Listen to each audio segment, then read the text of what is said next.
அத்தே, bike சத்தம் கேக்குது. வந்த உடனே நல்லா கேளுங்க.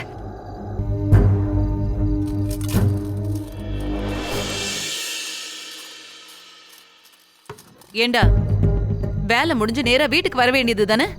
எதுக்கு இவ்வளவு நேரம்? இது என்ன கையில? உண்டியல். உண்டியலா? இது ஒண்ணுதான் மிச்சம் இருந்துச்சு. இதையும் செய்ய ஆரம்பிச்சிட்டியா? இப்படி கை ஏந்திக்கிட்டு வர உனக்கு வெக்கமால? இது சாமி உண்டியல். சாமி உண்டியலா? எந்த சாமி?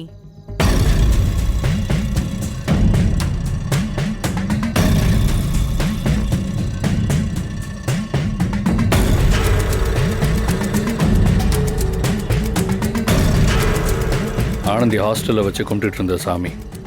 உண்டியலை வச்சு சாமிக்கு காசு போடுறது வழக்கம். அதான் ஹாஸ்டல் போய் எடுத்துட்டு வந்தோம். இனிமேல் கிருஷ்ணரும் இங்கே தான் இருப்பார். பூஜை ரூமில் போய் வைக்க போகிறோம். ஆனந்தி வா. நில்லுடா. என்ன நினைச்சிட்டு இருக்க? சாமி காரியம்னா அவ்வளவு ஈஸியா போச்சா உனக்கு? சும்மா இஷ்டத்துக்கு அங்க இருந்து எடுத்துட்டு வந்த, இங்க இருந்து எடுத்துட்டு வந்தேன்னு குடும்பத்துக்கு ஆகாதது எது எதுன்னு பார்த்து பார்த்து கூட்டிட்டு வருவியா? என் பூஜை ரூம்ல இந்த மாதிரி சிலையெல்லாம் வைக்க கூடாது. ஏன் ஏன் வைக்க கூடாது? எனக்கு பிடிக்கல, வைக்க கூடாது.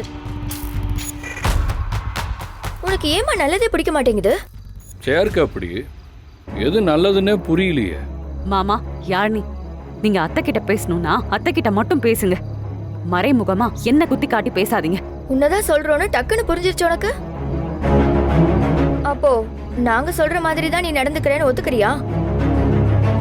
அவ ஒத்துக்கிறதெல்லாம் அப்புறம். இப்போ இந்த சிலையை இங்க வைக்க கூடாது. அதுதான் ஏன்னு காரணத்தை சொல்லு. இந்த மாதிரி புல்லாங்குழல் ஊதுற மாதிரி சிலையெல்லாம் வீட்ல வைக்க கூடாது. இருக்கிறதெல்லாம் ஊதிட்டு போயிடும்.